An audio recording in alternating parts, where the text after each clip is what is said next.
Close your eyes for a moment, if you like. Picture England in the year 1800.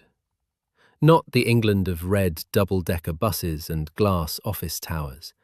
Not the England of motorways stretching horizon to horizon, or supermarkets stacked floor to ceiling with food from every corner of the world. Picture something much quieter than that. A country of muddy lanes and market towns.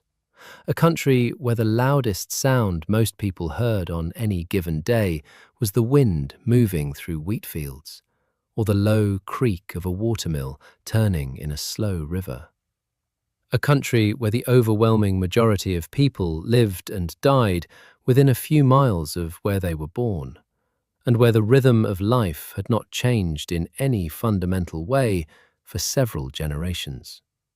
This was Britain at the edge of something it did not yet know was coming. In the year 1800, the total population of England, Scotland and Wales together was somewhere around 10.5 million people. By comparison, the population of Greater London today is nearly 9 million on its own. The whole of Britain, 2 centuries ago, held roughly the same number of people as live today in a single modern city. And those 10 million people were spread thinly across a landscape that was, by and large, still green. Most of them worked the land. Farming was not simply an occupation, it was the foundation of nearly everything. The agricultural calendar dictated when people woke, when they slept, when they gathered, when they rested. The seasons were not background detail, they were the structure of existence. Spring meant planting, summer meant tending, autumn meant harvesting, winter meant surviving on what had been put away. The towns that existed were small by any measure we would recognize today. Manchester, which would, within a few decades, become one of the most industrially significant cities on Earth, had a population of around 25,000 in 1800. Birmingham held perhaps 70,000. Leeds was smaller still. These were not yet the roaring, smoke-filled engines of production they would become. They were market towns, cathedral towns, river-crossing towns. Places where goods were traded and legal matters were settled, and people came in from the surrounding villages on certain days of the week to buy and sell. London was the great exception, as it has always been. London in 1800 held just over 1 million people, making it the largest city in the Western world at the time. But even London, for all its scale, for all its commerce and culture and political weight, was a fundamentally different creature from the industrial cities that would rise in the decades ahead. London was a city of merchants and craftsmen, of lawyers and bankers, of dock workers and servants and street vendors. It was dense and loud and often chaotic. But its power came from trade, not from manufacture. It moved goods. It did not yet make them at the scale that was coming. Across the rest of Britain, life moved slowly. Roads were deeply unreliable. Many of them were little more than unpaved tracks that became nearly impassable in wet weather. Travel between towns was measured not in minutes, but in days. A journey from London to Edinburgh by horse-drawn coach took around 40 to 50 hours of actual travel time, assuming reasonable weather and no accidents. Most people simply did not travel such distances. Most people's world was the village, the nearest market town, and the fields in between. News travelled at the speed of horses. A significant event happening in London might not reach a town in Yorkshire or Cornwall for several days. Information about the wider world arrived in fits and starts, through newspapers that were expensive and not universally read, through travellers passing through letters carried by post riders along the main roads. The economy was predominantly local. People ate what was grown nearby. They wore clothes made from locally produced wool or linen. They used tools forged by the blacksmith in the next village. The web of supply and demand that today spans continents and oceans was, in 1800, a much tighter and more intimate thing. What happened in your region determined what you had access to. A bad harvest did not mean a trip to a different supermarket aisle. A bad harvest meant hunger. Sometimes it meant something worse. And yet, even in this quiet, slow-moving, largely agrarian world, something was already beginning to stir.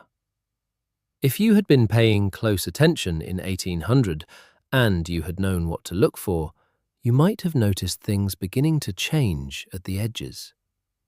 In a river valley in Derbyshire, a cotton spinning mill had been running since 1771, powered by the current of the River Derwent, employing hundreds of workers in a way that had no real precedent in the previous history of manufacturing. This was Arkwright's Mill at Cromford, and it was not yet a symbol of a new age when it opened. It was an oddity, a curiosity, something remarkable in its local context, but not yet understood as the beginning of something that would change the entire world. In Birmingham, a man named Matthew Bolton had built a manufactory at Soho that produced small metal goods, coins and decorative items using methods and machinery that were, for their time, extraordinarily advanced. Bolton had partnered with James Watt, whose improvements to the steam engine were slowly beginning to find commercial applications. The steam engine in 1800 was not yet the world-reshaping force it would become. It was still a relatively niche technology, used mainly to pump water out of mines. But it was there. It existed. And the people working with it were beginning to understand that it could be applied to almost any task that required moving a mechanism back and forth. In the coalfields of South Wales and the north of England, miners were going deeper into the earth than any previous generation had gone, pushing through rock and darkness to extract the fuel that everything else would eventually depend on. The coal was there in vast quantities. The question was always how to get at it and how to move it once it was extracted. And underground, already, networks were being dug.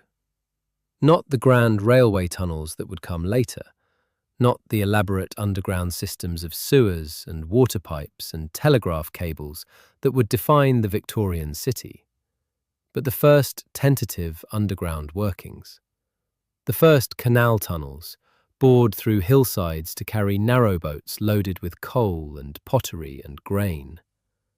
The first mine shafts, sinking dozens of meters below the surface, following the coal seams wherever they led. Britain in 1800 was poised on an edge it did not yet know existed. The world that was about to arrive would be unlike anything that had come before it. It would be faster, louder, more crowded, more productive, more unequal, more connected, and more destructive of the old ways of living than anything the previous 1,000 years of British history had produced.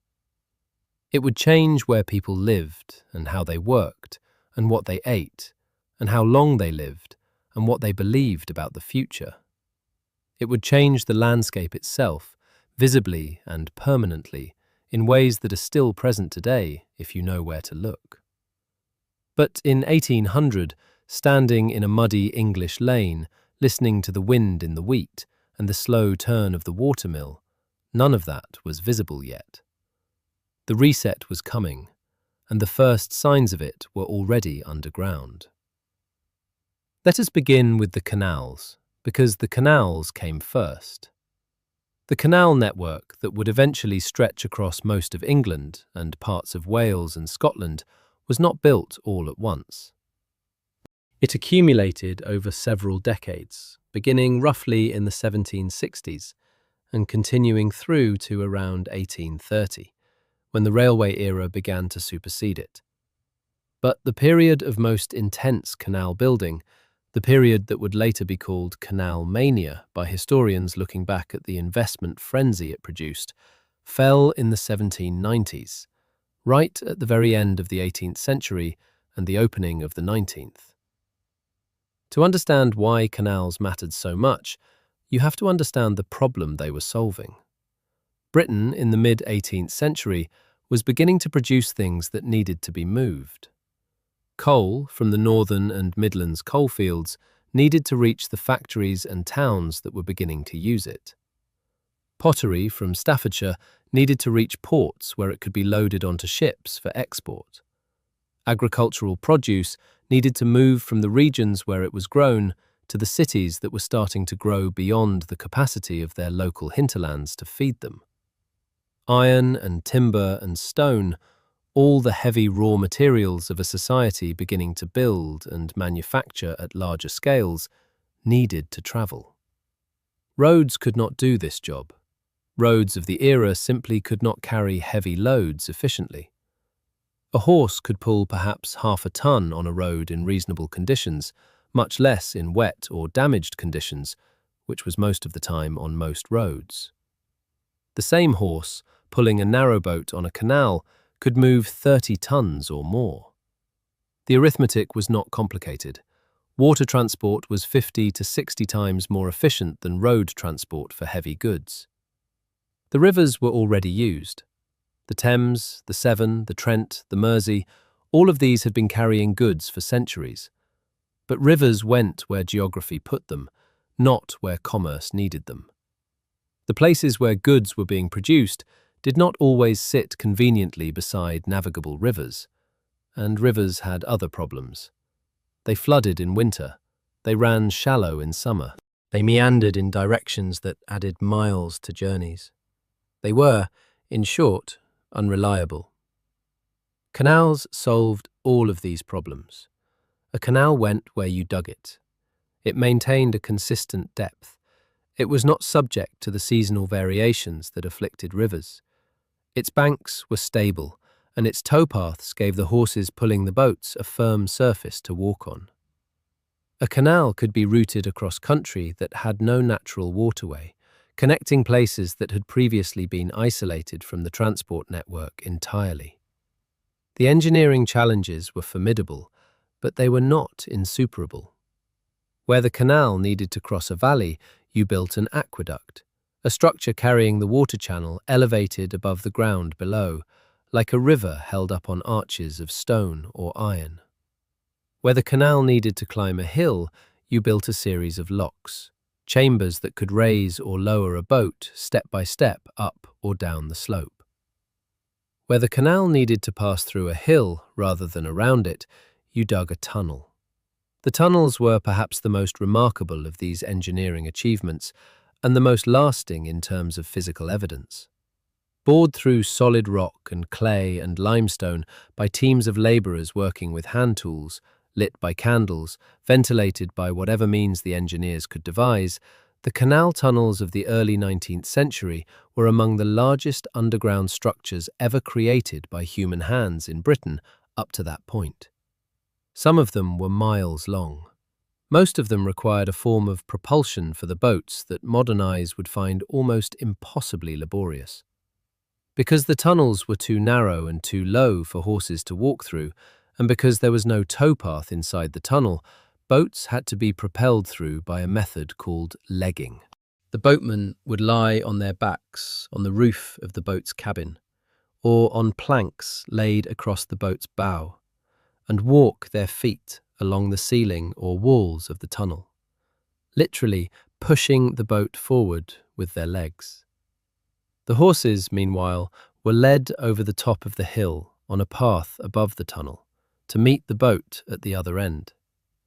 This was slow work. Some tunnels took hours to leg through, and yet it was done, day after day, year after year, by the men and women who crewed the narrowboats of the English canal system. Today, most of those tunnels still exist.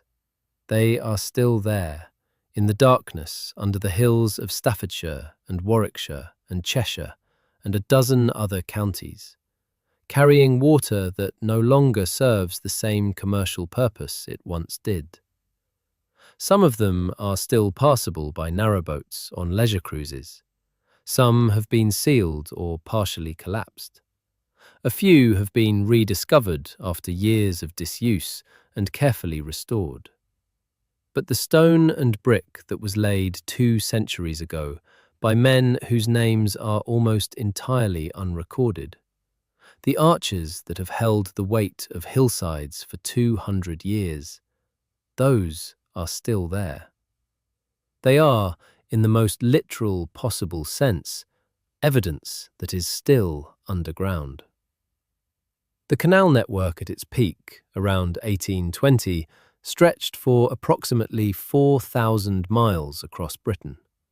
4,000 miles of artificial waterway, dug by hand, engineered through landscape that had previously been untraversed by anything heavier than a farm cart. This network was not just an engineering achievement, it was an economic transformation. Goods that had previously cost enormous sums to transport because of the difficulty of overland haulage could now be moved cheaply and reliably.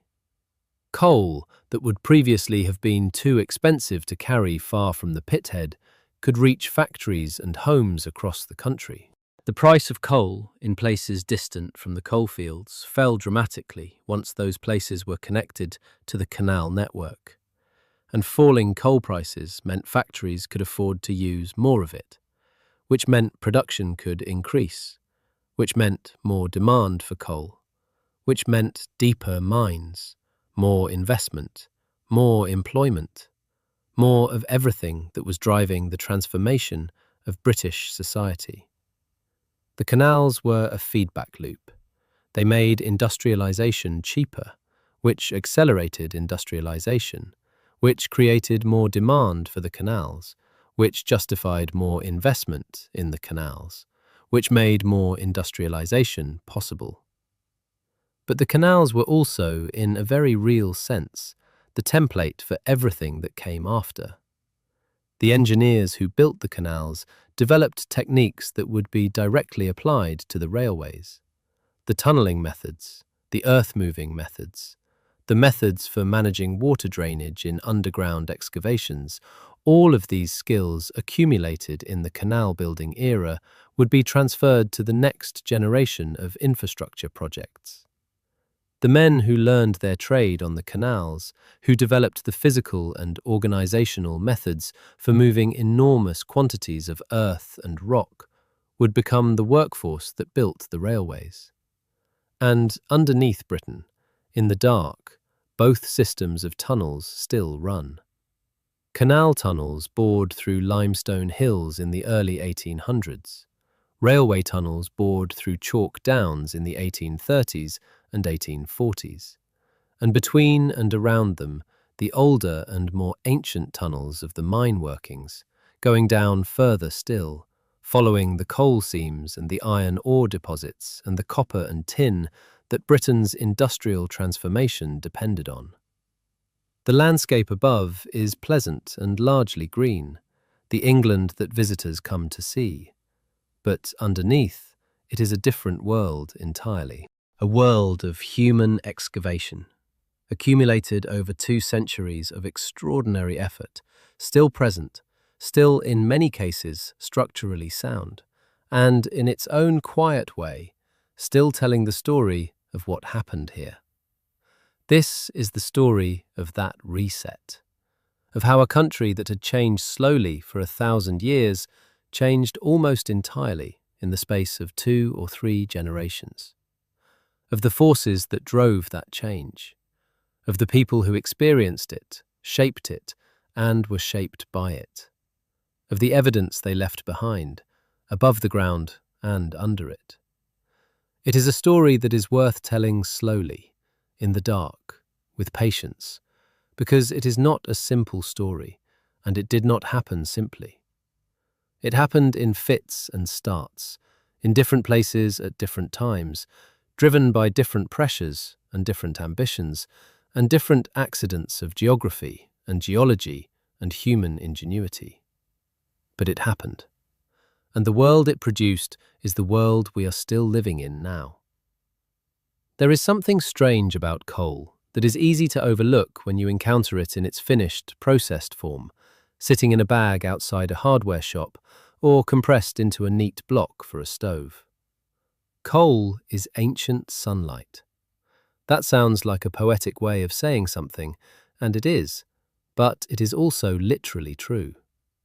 The coal seams lying beneath the surface of Britain are the compressed and transformed remains of vast forests that grew on the equatorial swamps of what would become northwestern Europe roughly 300 million years ago.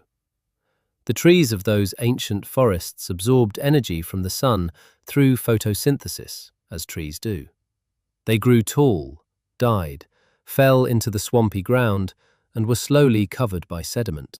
Over millions of years, the accumulated weight of rock above compressed and heated those buried forests, driving out moisture and volatile compounds, transforming wood into lignite and then into bituminous coal, and, in some cases, into anthracite, the hardest and most energy-dense form of all. When you burn coal, you are releasing energy that was captured from the sun 300 million years before any human being existed. You are burning an ancient forest that grew in a time when the land that is now Britain lay somewhere near the equator, when the atmosphere was different, when the creatures living in those forests were unlike anything alive today.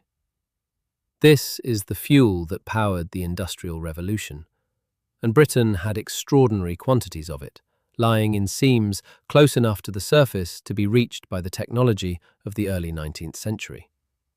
The coalfields of Britain form a roughly circular pattern around the upland core of the island.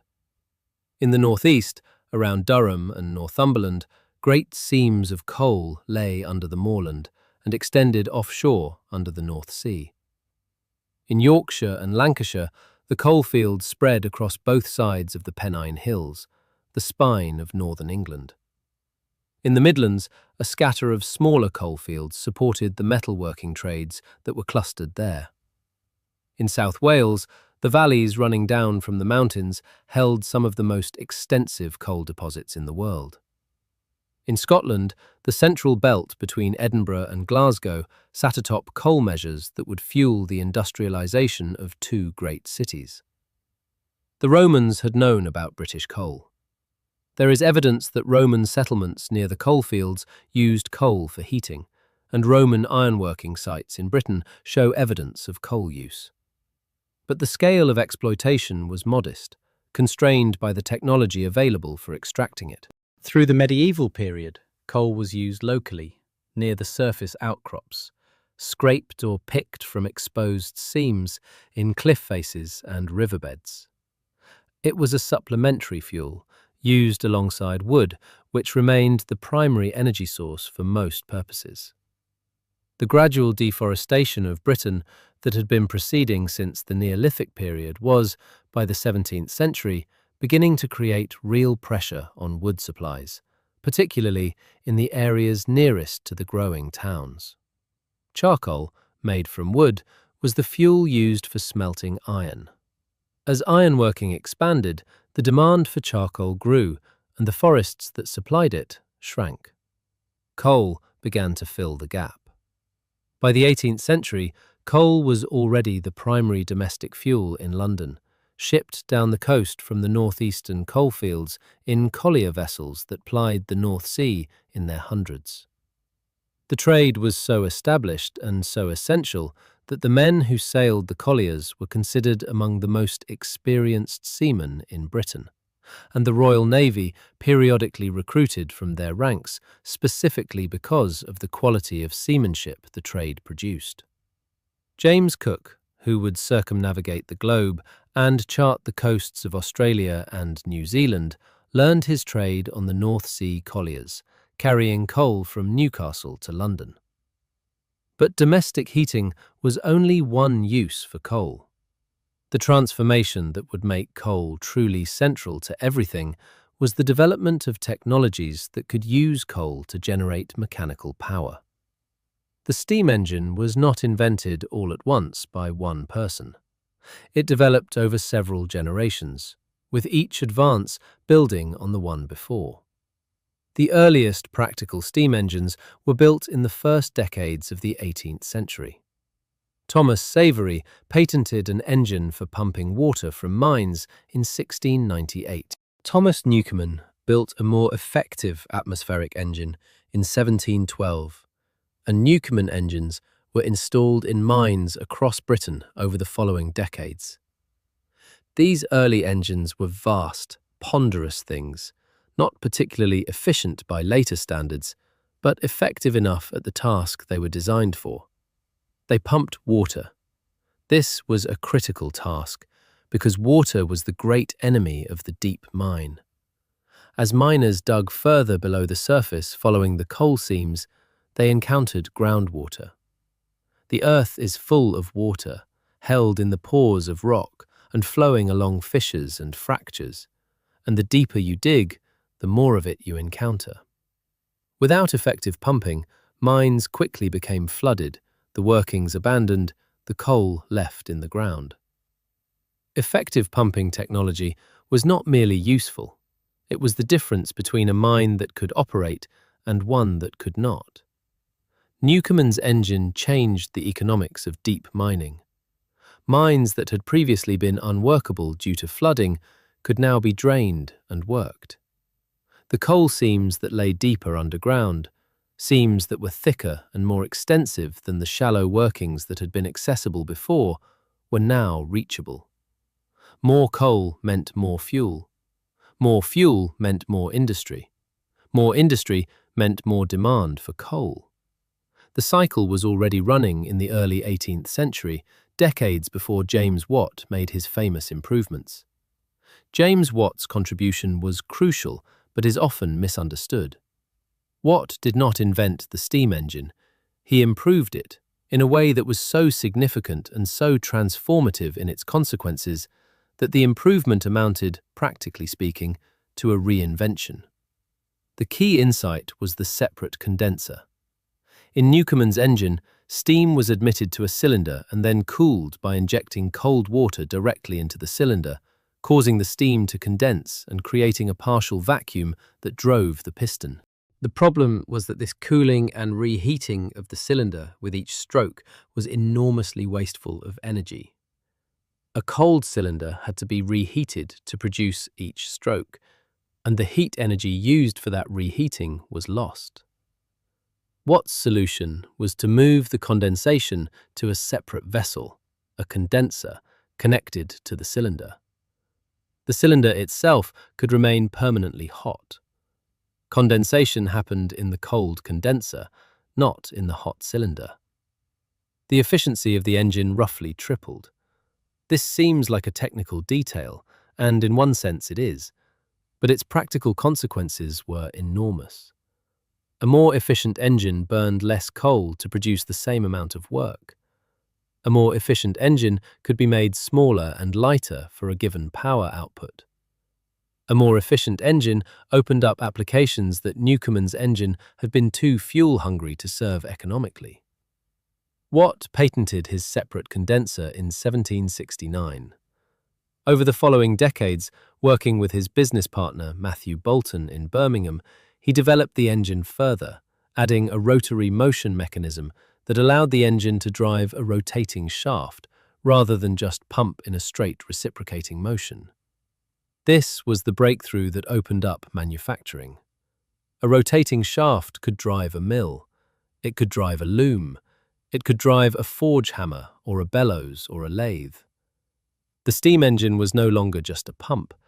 It was a source of mechanical power that could be applied to almost any task that required repetitive motion. And it did not need a river. It did not need a wind. It needed coal and water, and coal was available in quantity beneath the English ground, and water was available almost everywhere. A factory powered by steam could be built anywhere that coal could be delivered, which, with the growing canal network, meant almost anywhere at all. This was the key to understanding why British cities grew where they grew. The industrial cities of the north, Manchester and Leeds and Sheffield and Bradford and their satellite towns, did not grow randomly. They grew where the geology was right.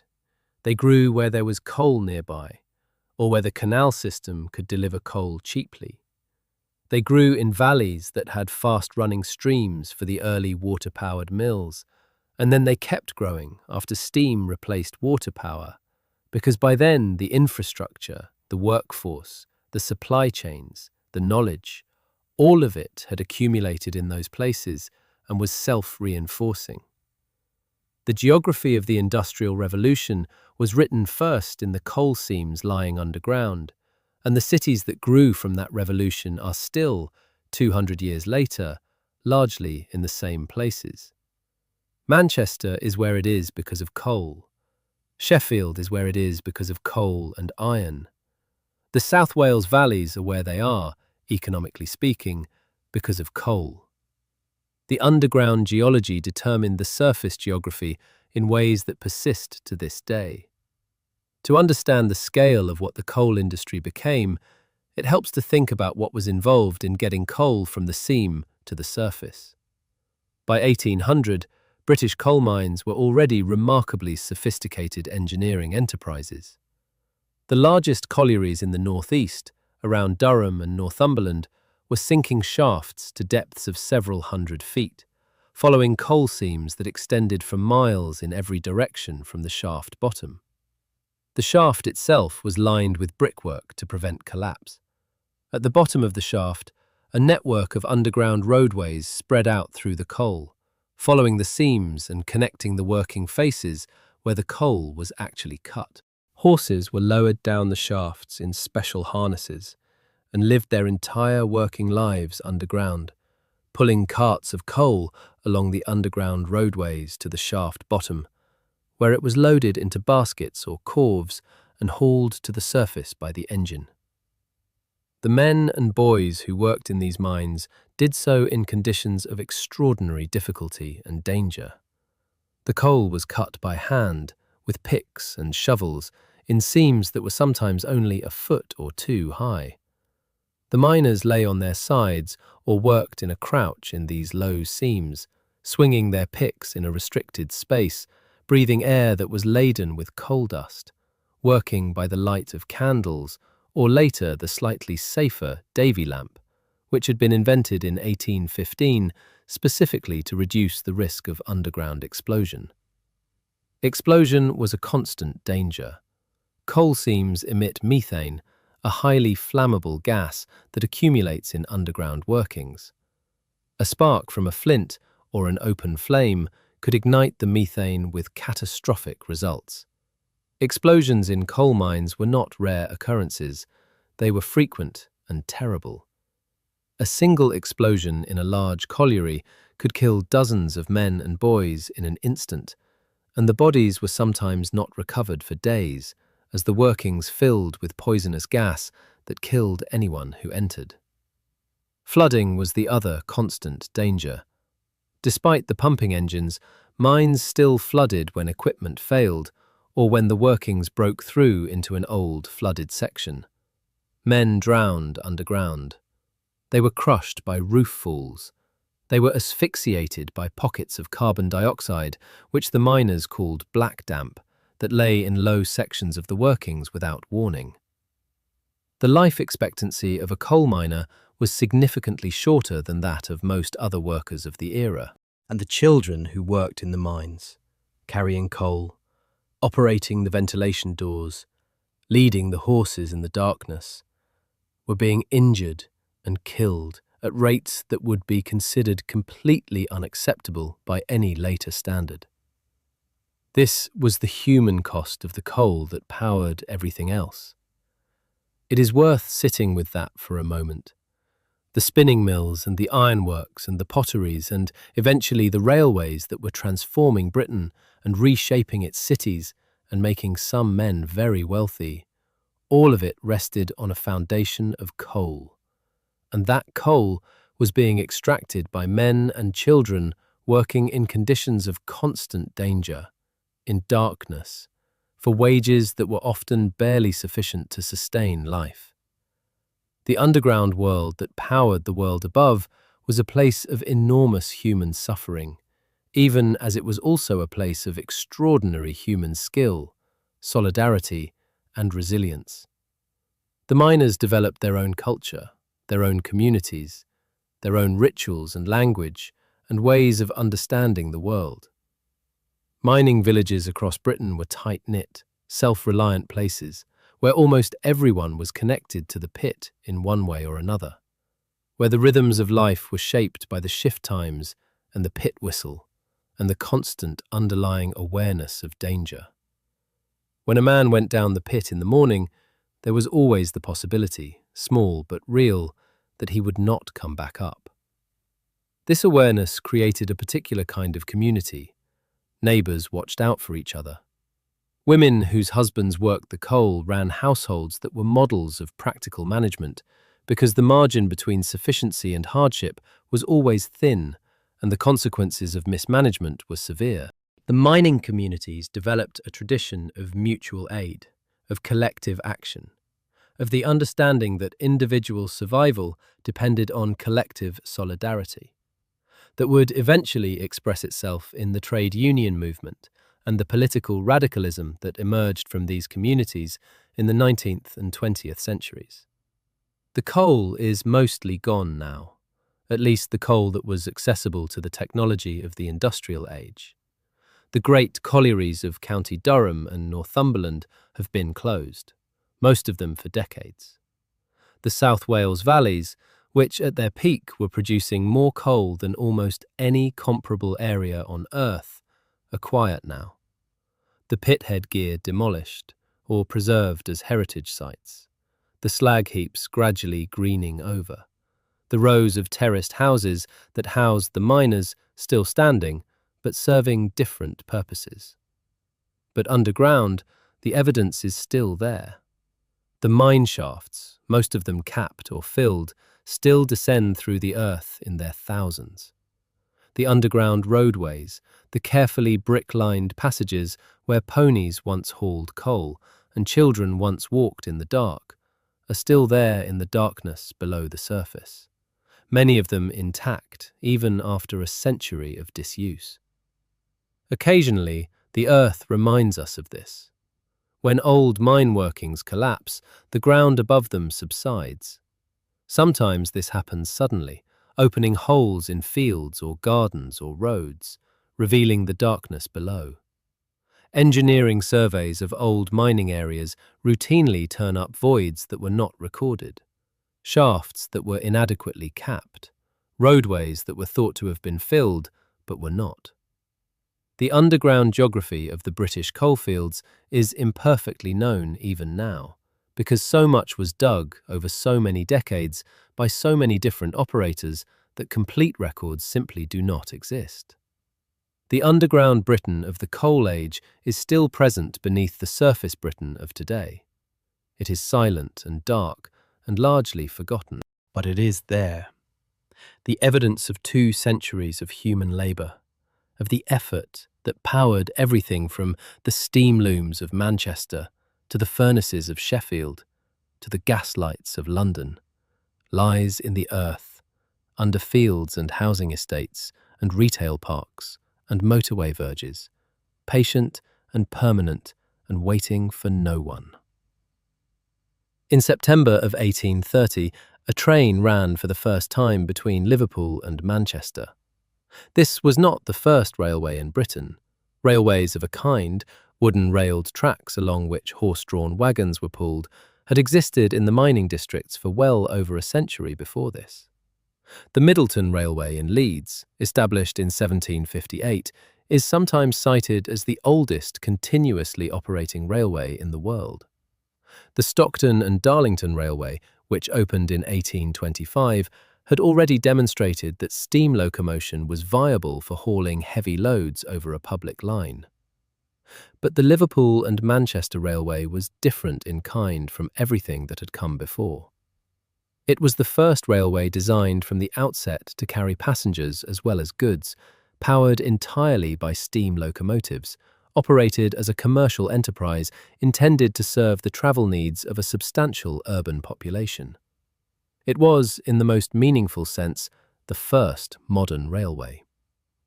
The opening day was a spectacle watched by enormous crowds and attended by some of the most prominent figures in British public life, including the Duke of Wellington, who was then Prime Minister. It was also attended by tragedy. William Huskisson, a Member of Parliament, became the railway's first passenger fatality when he was struck by a locomotive after stepping onto the track during a pause in the proceedings. His death, which occurred in front of thousands of onlookers and which was reported in detail in newspapers across the country, was, in its grim way, part of the story of what railways would mean. They were fast, they were powerful, and they were dangerous if not treated with respect. The speed of the locomotives was what astonished people most. The famous locomotive Rocket, which had won the Rainhill trials the previous year, was capable of speeds approaching 30 miles per hour. For a population accustomed to the pace of a horse, which on good roads might sustain perhaps 8 to 10 miles per hour over a long journey, this was genuinely difficult to comprehend. Passengers on the early railways described the sensation of speed in terms that suggest they were encountering something that their minds had no previous category for. One passenger on the Liverpool and Manchester line described looking out of the carriage window and seeing the landscape passing so quickly that it blurred, that the details of fields and hedges merged into a rushing, continuous flow of green and brown, that she had the sensation not of moving through the world, but of having the world move past her at a rate she could not quite follow. This was a new kind of experience, and it was an experience that was about to become available to millions of people. The railway mania that followed the Liverpool and Manchester opening was one of the most extraordinary episodes of collective investment and construction in British history. Within 20 years, Britain had built more than 6,000 miles of railway. By the middle of the century, the main lines connecting most of the major cities were in place. The journey from London to Edinburgh, which had taken 2 days by stagecoach in 1830, could be done in around 10 hours by train by 1850. The journey from London to Bristol, which had taken a long day by road, took 2 hours by rail. The compression of distance and time that the railways produced was not metaphorical. It was literal, measurable, and it changed how people understood the country they lived in. But none of this happened without an enormous amount of work happening underground. A railway line, unlike a canal, could not simply follow the contours of the landscape. Railways required relatively gentle gradients because steam locomotives of the early period struggled on steep inclines. The maximum gradient that the early main lines tried to maintain was around 1 in 300. 1 foot of rise or fall for every 300 feet of horizontal distance. This was far less steep than most natural terrain, which means that whenever a railway encountered a significant hill, it had to either find a way around it or go through it. Going through meant tunnelling. The tunnels of the early railway age were built under conditions that were, if anything, more demanding than those of the canal tunnels that preceded them. Railway tunnels needed to be larger to accommodate the height and width of locomotives and carriages. They needed to be built to greater precision because a train running at speed on a track required a more exact geometry than a narrowboat moving slowly through water. And they needed to be built quickly because the railway companies that commissioned them had investors who wanted returns and share prices that depended on the lines opening on schedule. The method used to build these tunnels was essentially the same as it had been for the canal age, refined by experience but not fundamentally transformed. It was called cut and cover, where the tunnel was shallow enough, digging down from the surface and then covering over the excavation to form the tunnel. Where the tunnel was deeper, or where cutting down from the surface was impractical, it was drilled and blasted from working faces at both ends and from a series of shafts sunk down from the surface above, creating multiple working faces that could all advance simultaneously. The workers who built these tunnels were known as navvies, a word derived from navigator, the term for the labourers who had built the navigations, as the canals were formerly called, in the previous generation. The navvy was a particular kind of figure in early Victorian Britain, equally feared and admired. A man who moved from project to project following the work, living in temporary encampments near the construction site, performing feats of physical labour that were genuinely extraordinary by any standard. A navvy digging a railway cutting in the 1840s might move 20 tons of earth in a single working day, loading it into wheelbarrows and running it up planks to spoil tips above, working in conditions that combined physical exhaustion, exposure to weather, and the constant danger of falls, rock falls, and the premature detonation of the black powder charges used to break up rock. The conditions in the temporary navvy encampments, places of tents and wooden huts crowded with men far from their homes, were often squalid. Disease spread easily. Violence was not uncommon. The communities that found themselves hosting these construction camps sometimes greeted the navvies with fear and hostility, seeing them as an alien and disruptive presence. And in a sense they were, because they were a mobile workforce, representing a new kind of social organization, one that did not fit the established patterns of settled agricultural or craft employment. But they were also building something that would change the country they were working in more profoundly than any other single force of the 19th century. The most famous railway tunnel of the early period is almost certainly the Box Tunnel in Wiltshire, driven through the limestone ridge of Box Hill by Isambard Kingdom Brunel for the Great Western Railway between 1836 and 1841. Brunel was the engineer of the Great Western Railway, one of the most ambitious railway projects of the first generation. The line connected London to Bristol, and it did so along a route that Brunel had surveyed himself, walking the entire length on foot to understand every feature of the terrain. The result was a line remarkable for its smoothness and directness, achieved at the cost of some very substantial pieces of engineering. Box Tunnel was the most substantial of all. Nearly 2 miles long, it was, at the time of its completion, the longest railway tunnel in the world. Driving it required around 1,000 men, working continuously for 5 years, consuming a ton of gunpowder and a ton of candles every week. The human cost was significant. Around 100 men died during its construction, killed by rockfalls, by the premature detonation of powder charges, by falls, by the collapse of temporary works. One of the details that has attached itself to Box Tunnel in popular history is the claim that Brunel designed the tunnel so that the morning sun shines directly through it on April the 9th, his birthday. Whether this was deliberate or coincidental has been debated by historians for decades. What is certain is that on clear mornings around the spring equinox, the sun does indeed shine through the full length of the tunnel, a shaft of light travelling nearly 2 miles through solid limestone. The Box Tunnel is still in use today. Every train on the Great Western Main Line between London and Bristol passes through it. The brickwork laid by those navvies in the late 1830s, the careful arch that has held the weight of the limestone hill above for nearly 2 centuries, carries the loads of high-speed trains that those original builders could not have imagined in their wildest speculation about the future. This is what is meant by saying that the evidence is still underground. Not metaphorically, not as a form of historical sentiment, but concretely. The physical work of the early industrial age is still there, still performing its function, still carrying the weight of modern life, just as it carried the weight of the Victorian world when it was first built.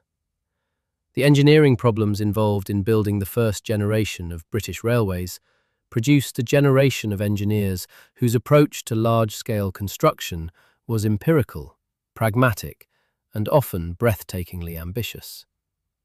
The names that survive from this era, Brunel, Robert Stephenson, Joseph Locke, George Stephenson, Thomas Telford in the slightly earlier canal and road building generation, are names attached to specific works that still stand and still function. But for every engineer whose name was recorded and remembered, there were dozens of unnamed men whose skill and experience and accumulated knowledge made the works possible, and hundreds of workers whose labour actually built them. The men who drove the tunnels, who lined them with brick laid in the dark by lamplight, who pumped out the water that constantly seeped through the rock, who removed the debris from each blast and advanced the working face inch by inch through solid limestone or chalk or clay. Those men left no written record of their work. What they left was the work itself. There is something worth contemplating in this. Every tunnel, every bridge, every viaduct, every cutting and embankment of the Victorian railway network is both an engineering object and a human artifact. It is the physical result of human labour performed by specific people at a specific time, in specific conditions, at a specific cost in effort and risk and human life. The abstract fact of the tunnel, its length and diameter, and the geological formation it passes through, is inseparable from the concrete human reality of how it came to exist. When you travel on a British train today and pass through a tunnel, you are moving through a space that was created by human beings working in the dark with hand tools 2 centuries ago. The air around you has been enclosed by brickwork that was laid by men whose names are forgotten. The rock above you was blasted and cleared by workers who were paid a few shillings a day for doing so, who slept in temporary huts near the worksite, who might have travelled hundreds of miles to find this work, and who, when it was done, moved on to the next project, and the next, and the next. The tunnel does not know any of this. It simply is. But we can choose to know it, if we attend to it. The railways did not simply connect existing places, they created new ones. Towns that sat on the railway network grew. Towns that were bypassed by the railway, whether through geographical accident or political manoeuvre by rival interests, often stagnated. The railway was not merely a transport link, it was a developmental force. It determined where growth would happen. Swindon is perhaps the most dramatic example of this in England. In 1840, Swindon was a small market town in Wiltshire, population around 2,000, unremarkable in almost every way. In that year, the Great Western Railway chose to locate its locomotive repair and maintenance works there, at the point where the relatively flat route through the Thames Valley met the more challenging terrain of the western approaches.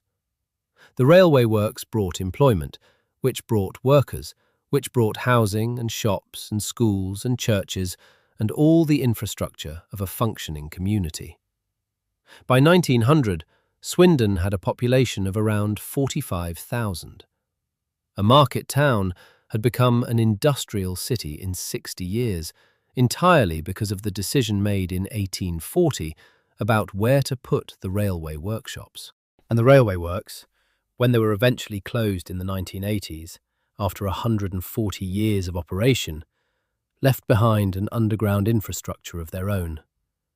Tunnels and service passages and inspection pits, all the below-ground working spaces of a major industrial complex, accumulated over more than a century of expansion and modification.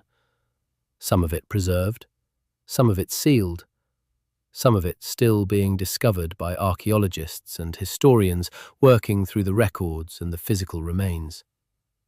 The railways transformed Britain in every measurable way. The population could move more freely. Goods could be distributed more widely. Information and news could travel faster because the mail went by train.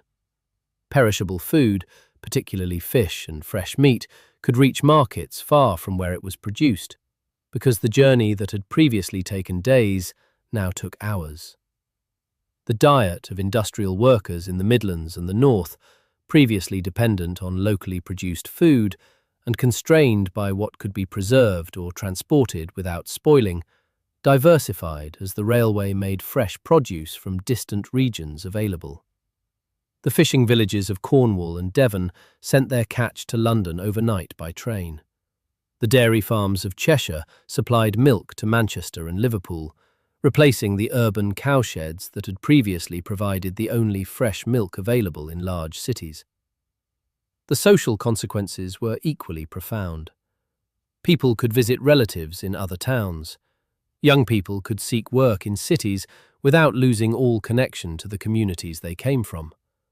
The railway excursion, a cheap, organised train journey to the seaside or to a public event, democratized travel in a way that nothing before it had done.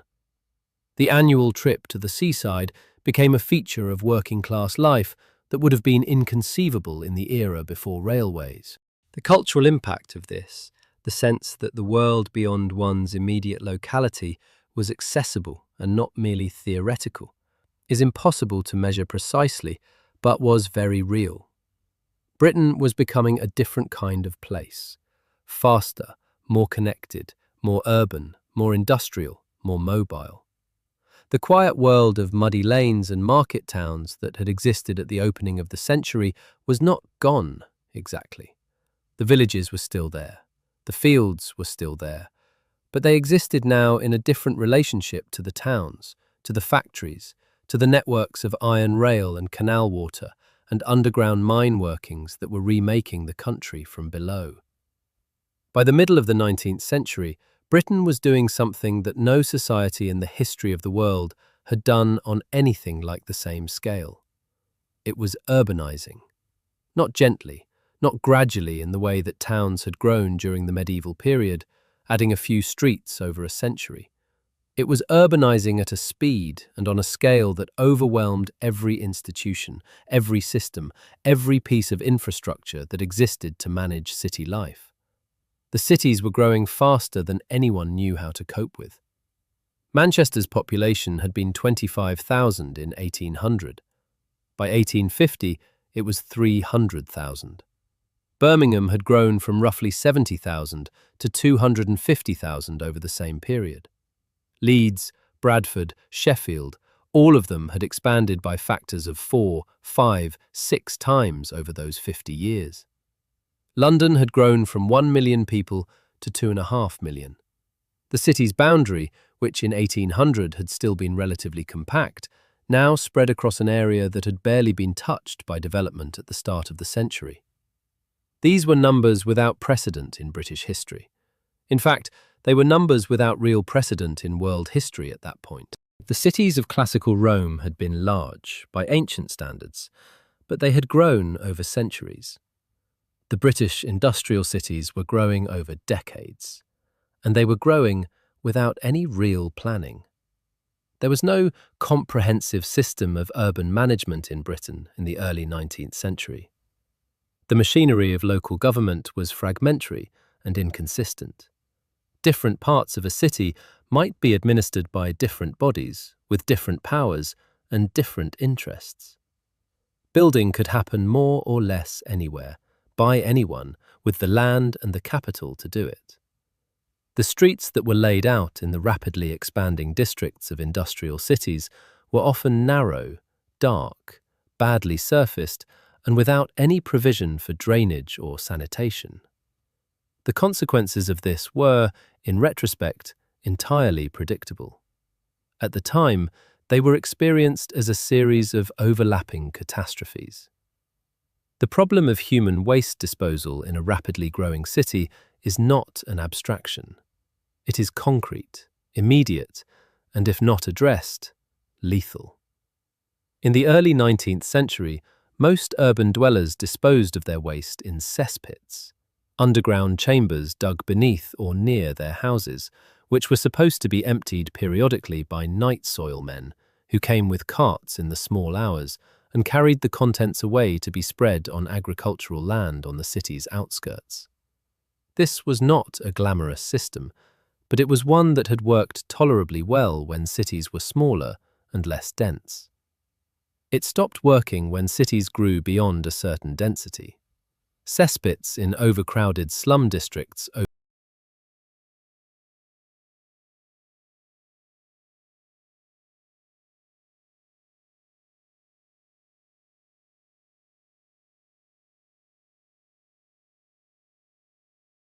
overflowed. They leached into the ground. In districts where the water supply came from wells dug into the same ground, contamination of the drinking water was inevitable. People were drinking water that was, in effect, diluted sewage. The disease that resulted was primarily cholera and typhoid fever. Cholera arrived in Britain for the first time in 1831, carried from India along the trade routes that connected the empire. The 1831 to 1832 outbreak killed around 50,000 people in Britain. The 1848 to 1849 outbreak killed over 50,000 more. The 1853 to 1854 outbreak was somewhat smaller, but still devastating in the communities it hit. Cholera was not like the familiar ailments of poverty. It was acute, dramatic, and terrifying. A person who was healthy in the morning could be dead by nightfall. The progression of the disease was rapid and visible, involving severe dehydration and collapse. It struck indiscriminately across social boundaries in ways that typhoid, which was closely associated with the worst urban slums, sometimes did not. When cholera reached the better districts of a city, it became impossible for the comfortable classes to maintain the convenient fiction that disease was solely the problem of the poor. The intellectual argument about how cholera spread was conducted over several decades and involved some of the most important developments in the history of medical science.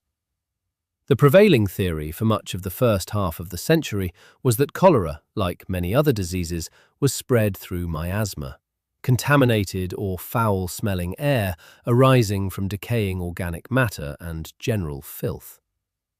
This theory was not entirely unreasonable, given what was known at the time, and it had the practical consequence of directing attention toward improving sanitation and ventilation, which did have beneficial effects, even if the underlying causal theory was wrong. The decisive challenge to miasma theory came from a London physician named John Snow, who during the Soho cholera outbreak of 1854 conducted a meticulous investigation of the cases in the affected district and traced them to a single contaminated water pump on Broad Street.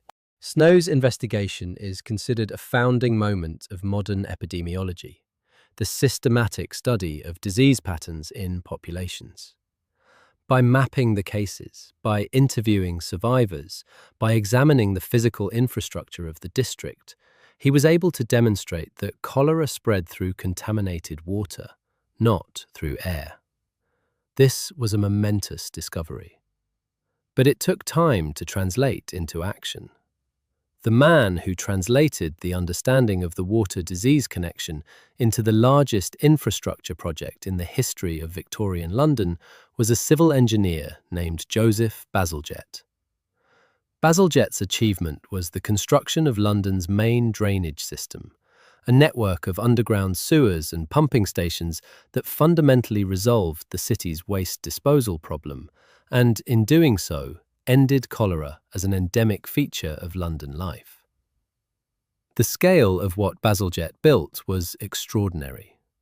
The main drainage system consisted of approximately 83 miles of large, brick-lined underground intercepting sewers, running roughly west to east across London, intercepting the smaller local sewers that had previously discharged directly into the Thames and redirecting the flow to pumping stations at Crossness on the south bank and Beckton on the north, where it was held in settling tanks before being released on the ebb tide to be carried out to sea. The intercepting sewers themselves ran at varying depths beneath the streets and buildings of London, passing under roads and parks, threading between and beneath the existing underground structures of the city, crossing the underground tributaries of the Thames that had been culverted over the preceding centuries. In places, the main sewers were enormous structures, brick-lined tunnels tall enough for a person to walk upright, carrying flows that in wet weather might represent tens of millions of gallons a day. The construction of this system, which began in 1858 and was largely complete by around 1875, required laying more than 300 million bricks and excavating and removing more than 3.5 million cubic meters of earth and rubble. It required, in other words, something very close to the mobilization of an industry. Bazalgette supervised all of it, working with a team of engineers and a workforce of labourers whose numbers at the system's peak of construction ran to several thousand. The logistics of the project, coordinating work at dozens of simultaneous sites across a densely occupied city while maintaining access to streets and properties, managing the supply of materials, dealing with the constant discovery of unexpected underground obstacles, old foundations, culverted streams, previous utility installations, required management skills of a high order. The result was a system that still serves London today. This is perhaps the most remarkable aspect of Bazalgette's work. The sewers he designed and built in the 1860s and 1870s are, with some modifications and additions, still carrying London's wastewater in the 21st century. The brick arches that were laid by Victorian labourers 2 centuries ago are still performing the function they were designed for.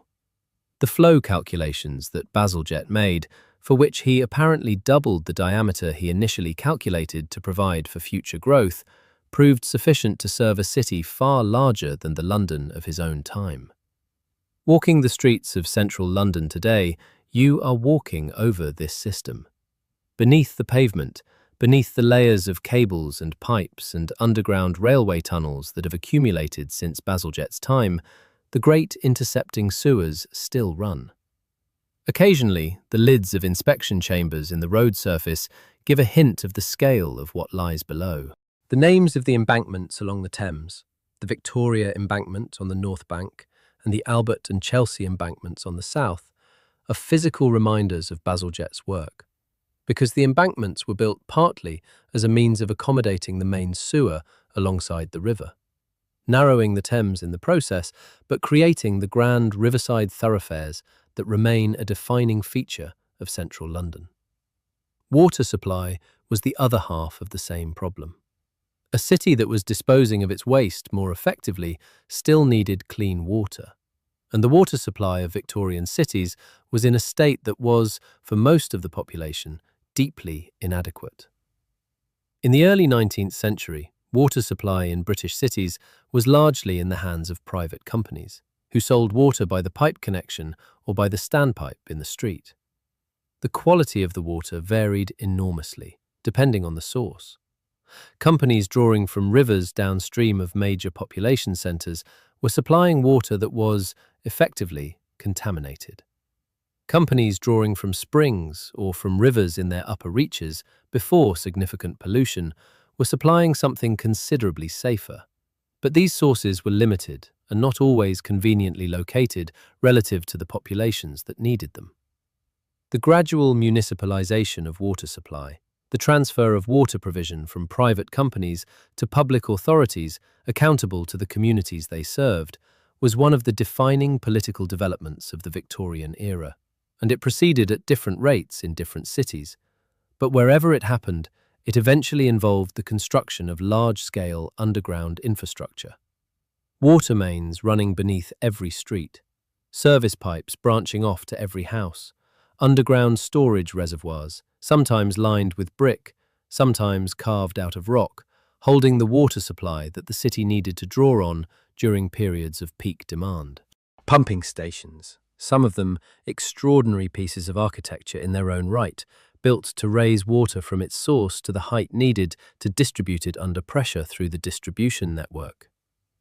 Birmingham, Under the progressive civic leadership of Joseph Chamberlain in the 1870s, municipalized its water supply and eventually constructed the Ilan Valley Aqueduct, a system of reservoirs and underground aqueducts in the Welsh Hills that supplied the city with clean water over a distance of roughly 70 miles.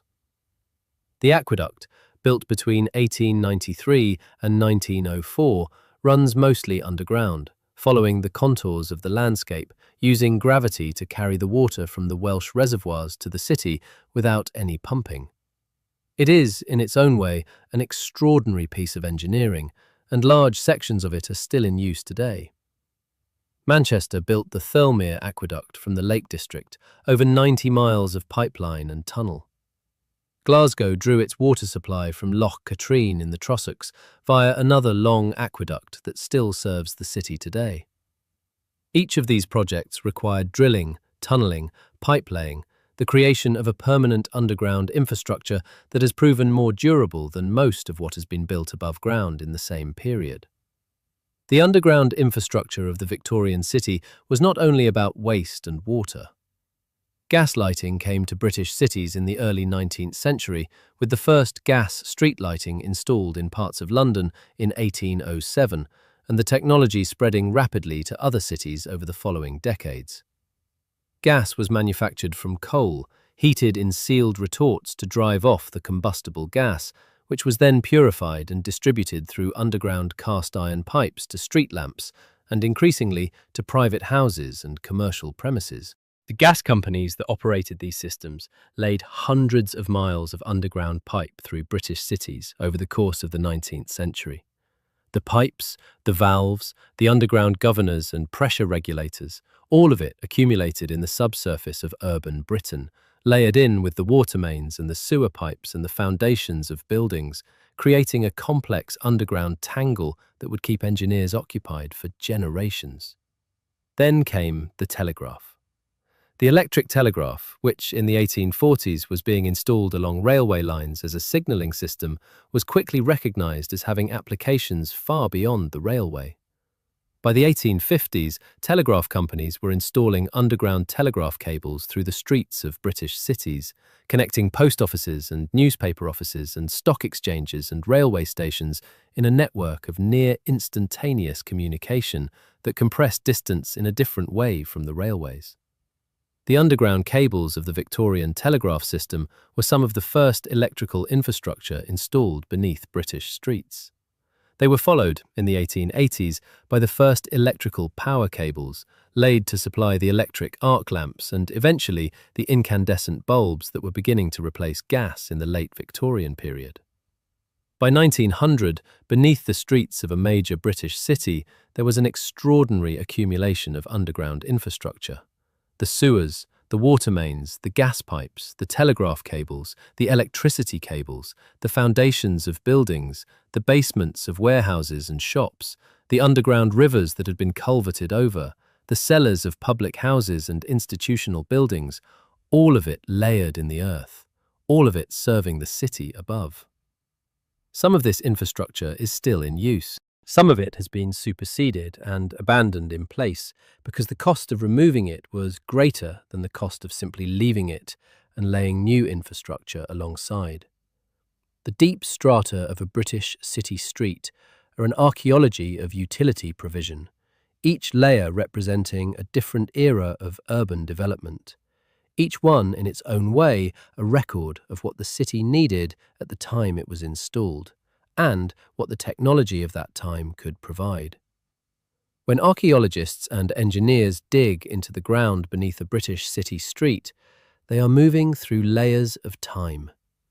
Victorian brick sewers, cast iron gas mains from the 1850s, older water pipes, telegraph cables in their wrappings of gutta percha, the natural rubber-like material that was the only insulator available to the Victorian cable layers.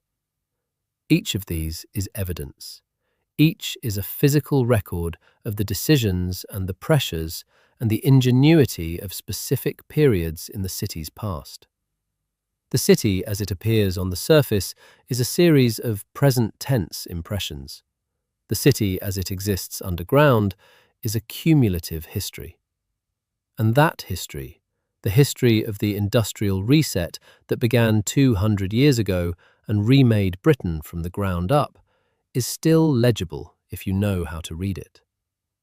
The census of 1851 recorded, for the first time in British history, that more people in England and Wales lived in urban areas than in rural ones. This was not simply a statistical milestone. It represented a fundamental shift in the nature of British society that would never be reversed. Britain had become an urban nation. The country, whose population had been overwhelmingly rural at the start of the century, was, by its midpoint, predominantly a country of town and city dwellers. The transformation had happened within living memory of the people who recorded it. It is worth trying to imagine what that felt like from the inside.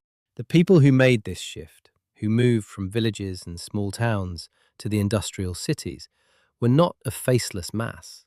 They were individuals with particular histories, particular reasons for moving, particular experiences of what they found when they arrived. Some of them came willingly, pulled by the prospect of wages that were higher, at least in nominal terms, than anything available in the agricultural districts they came from. Some came under a kind of indirect compulsion, pushed by the enclosure of common land that had diminished the subsistence options available in the countryside, or by the mechanization of agricultural tasks that had reduced the demand for rural labour. They came from Wales to the ironworks and coal mines of Merthyr Tydfil and the Rhondda. They came from Ireland, in enormous numbers, to the textile mills of Lancashire and the building sites of every growing city, and then in even larger numbers during and after the Great Famine of the 1840s, when hunger drove migration at a scale that transformed the demographic composition of Liverpool and Manchester and Glasgow. They came from the agricultural counties of England to Birmingham and Leicester and Nottingham. They came from Scotland to Glasgow and Dundee. They arrived in places that were, in many cases, not ready for them. The slums of early Victorian Britain are documented in a literature of horror that is almost impossible to read without a sense of disbelief.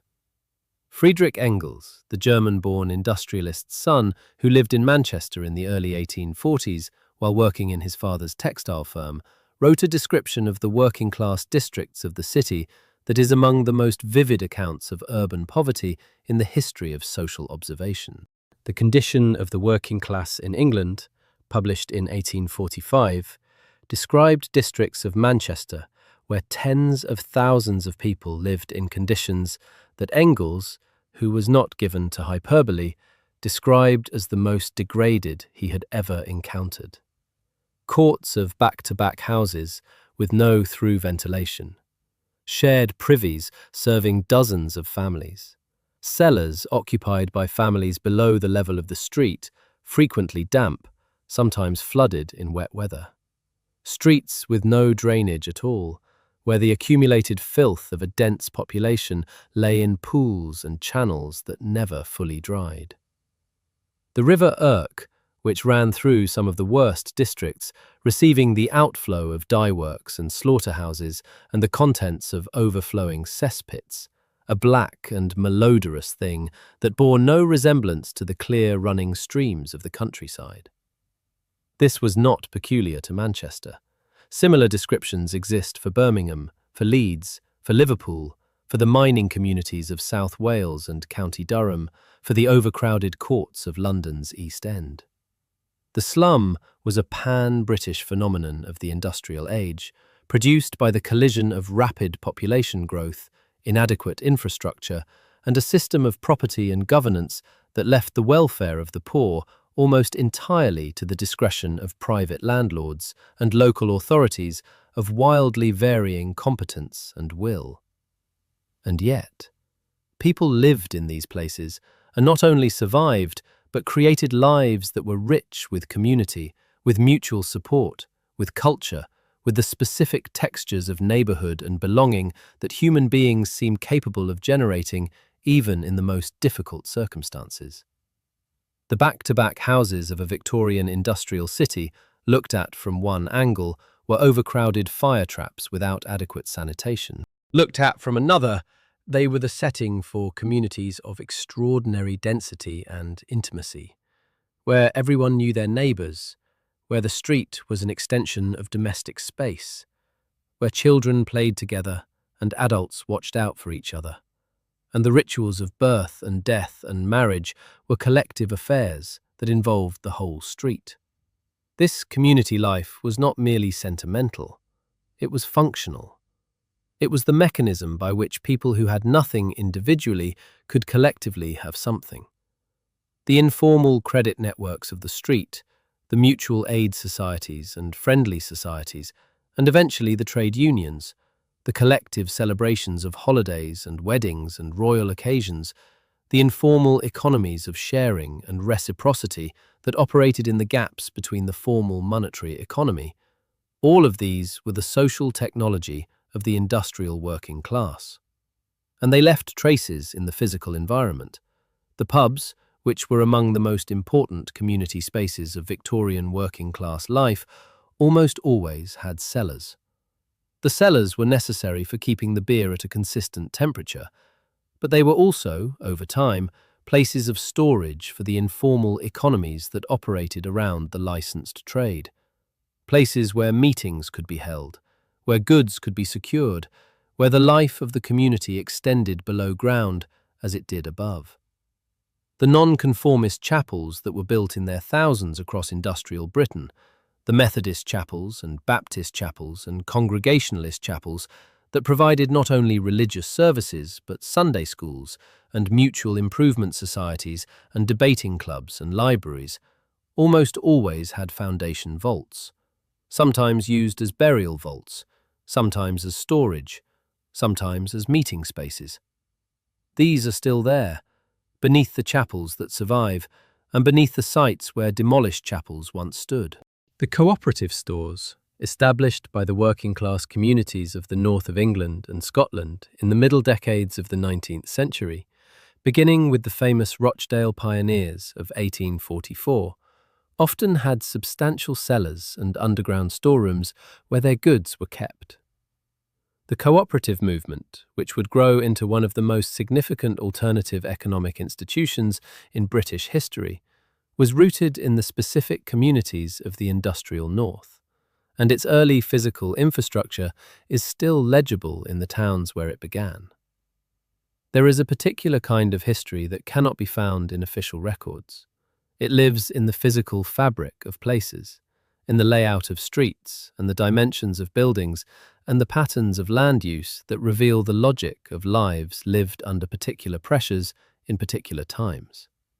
And it lives underground, in the foundations and cellars and tunnels that were dug for specific purposes by specific communities, and that have persisted long after the original purposes have changed or disappeared. The landscape of industrial Britain is full of this kind of evidence. In the textile districts of the West Riding of Yorkshire, the cellars of handloom weavers' cottages are still found in many old buildings. The handloom weavers who worked in these cellars were not yet factory workers. They were craftsmen working in the putting-out system, taking raw yarn from a merchant and returning finished cloth, working in their own homes on their own looms, maintaining a degree of independence and control over their working lives that the factory system would eliminate. The cellars provided the right combination of temperature and humidity for the weaving, keeping the thread from breaking in dry conditions. They were underground workshops, and the buildings above them, the long rows of weavers' cottages with their characteristic rows of large windows on the upper floors to light the looms, are still visible in towns like Hebden Bridge and Heptonstall. These buildings are among the most direct physical traces of the moment of transition, the period when the factory had not yet fully displaced the domestic workshop, when industrial capitalism was still finding its definitive form. They are evidence of a way of working that was destroyed by the factory system within a generation or two of these buildings being constructed. The people who lived and worked in them resisted the transition to factory employment, sometimes violently in the Luddite disturbances of 1811 to 1816, when handloom weavers and framework knitters across the Midlands and the North attacked and destroyed the machinery that was displacing them. The Luddites have been misrepresented by history and by the language that derived from them. A Luddite, in contemporary usage, means someone who irrationally opposes technological change. The historical Luddites were not irrational. They were skilled workers defending their livelihoods against a form of technological displacement that genuinely would impoverish them, as the subsequent history confirmed. Their resistance was ultimately futile in the face of the economic and legal forces arrayed against it, but it was not irrational. Their names are mostly forgotten. Their workshops are mostly altered or demolished. But some of the cellars where they worked, the underground spaces where cloth was made by hand before the looms of the factories made it by steam, those are still there. The reform of British society that followed the worst decades of industrial disruption was slow, contested, and incomplete. Child labour in factories was regulated by a series of Factory Acts, beginning in 1833, but the regulations were initially limited in scope and weakly enforced. The Coal Mines Act of 1842, passed after a parliamentary commission produced a report that shocked public opinion by including illustrations of children working in underground mines, prohibited women and girls and boys under 10 from working underground in coal mines. This was progress, but modest progress, and the enforcement depended on mine inspectors, who were too few in number to supervise the entire industry effectively. The conditions in the mines improved slowly over the remainder of the century, driven by a combination of legislation, trade union pressure, and the practical self-interest of mine owners in reducing the rate of accidents that destroyed expensive equipment as well as human lives. The conditions in the factory towns improved more quickly in some respects, because the investment in urban infrastructure that the public health crisis demanded had concrete and relatively rapid effects.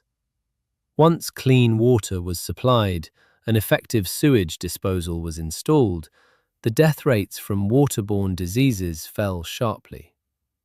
Life expectancy in industrial cities, which had been appallingly low in the worst decades, improved substantially in the last quarter of the 19th century. The improvement was uneven. The poorest districts improved last and least. The communities most dependent on dangerous industries, the miners and the lead workers and the workers in dusty trades, continued to die younger than the average. The legacy of the early industrial decades in terms of occupational disease and urban poverty was one that British society was still working through well into the 20th century. But the trajectory was changing. The political reforms of the Victorian era, the gradual extension of the franchise, the emergence of organised labour, the development of municipal government with real powers and real resources, the growth of a public health establishment with both the scientific understanding and the institutional authority to intervene in conditions that endangered the population. All of these were changing the relationship between the industrial economy and the people whose labour sustained it. The ground itself was changing. New parks were created in industrial cities because urban reformers understood that working-class people needed access to open space and fresh air. The parks required drainage, underground pipes carrying away the water from lawns and paths, sometimes small underground streams culverted beneath them to maintain the gentle landscape that the Victorian ideal of public space required. New streets were cut through the worst slum districts, not always because the welfare of the inhabitants was the primary concern, but because improved circulation through the city was seen as necessary for commercial development, and because the prevailing sanitary theory held that air movement through urban spaces was beneficial. The construction of new streets through old districts inevitably required the demolition of existing buildings and the installation of new underground infrastructure. The Victorian city was constantly rebuilding itself, accumulating layers of infrastructure as it did so, the older layers remaining in the ground while new ones were added above and around them. There is something that happens when you spend time reading the underground history of British cities, something that is hard to articulate precisely, but that feels important. The ground that you walk on in any British city has been accumulated rather than simply laid. It has been built up over centuries in London and over decades in the northern industrial cities, through the actions of generations of people addressing the problems of their own time, with the tools and knowledge and resources available to them. The solutions they found, however imperfect, however limited by the knowledge and the politics and the economics of their moment, were real. They worked, often better than anyone had a right to expect, and they persist. When a Victorian engineer designed a sewer, he designed it to last. Not because he was selflessly thinking about future generations, but because the work was difficult and expensive, and you did not want to do it twice if you could avoid it. The result was infrastructure that has outlasted anyone's reasonable expectations. Infrastructure that is still carrying the loads it was designed for in a city 5 times larger than the city its designer knew. This durability is itself a form of evidence. It tells us about the standards of workmanship that the Victorian construction industry, at its best, could achieve. It tells us about the quality of the brick, the lime mortar, the cast iron, the engineering judgment that went into these works. It tells us that the people who built them knew what they were doing and took their work seriously. And it connects us, in a very direct and physical way, to the world of 200 years ago. The brickwork in a Victorian sewer was laid by a bricklayer who was born around 1840 or 1850, who learned his trade as an apprentice in a city that was still being built, who worked in the dark under Victorian streets, laying courses of brick that would never be seen again once the tunnel was backfilled and the surface restored above. He had no way of knowing that the work he was doing would still be there 2 centuries later, still doing the job it was built to do, still intact and functional in a city that he would not recognize in any other way. But it is. And in that persistence, that remarkable, accidental permanence of underground infrastructure in a country that has otherwise changed so completely, there is something worth attending to. There are particular places in Britain where the underground history of the industrial age becomes unusually concentrated and unusually legible, where the evidence accumulates in ways that allow something more specific than general narrative. Pont Newydd, in the eastern valleys of South Wales, is one of these places. The valley sits in a fold of green hills that were, for most of the 19th century, among the most intensively industrialized landscapes in the world. The ironworks that dominated the upper valleys of Monmouthshire and Glamorgan produced iron and then steel on a scale that supplied not only British industry, but the railways and construction projects of half the world. The iron rails that were laid across continents in the 19th century, the rails that ran across America and India and Australia and Argentina, many of them came from Welsh furnaces fed by Welsh coal and Welsh ironstone. The ironstone that fed those furnaces was mined from the hillsides in adits, horizontal tunnels driven into the slopes at the level of the ore deposits, following the seams of iron-rich stone through the limestone. These adits are still there, sealed or gated now for safety, their mouths appearing as rectangular openings in the bracken-covered slopes above the valley roads, sometimes marked by the orange staining of iron-rich water seeping from the rock. The water drains continuously from these old workings and has done so for as long as anyone has kept records. The chemistry of the water, laden with dissolved iron and other minerals, has created its own ecosystem in the streams that receive it, with specialist organisms adapted to the unusual chemical conditions, creating a kind of industrial ecology that has been developing for 2 centuries now without any human management. The land above these adits grew over in the decades after the ironworks closed. The bracken and the bilberry and the coarse upland grasses reclaimed the slopes.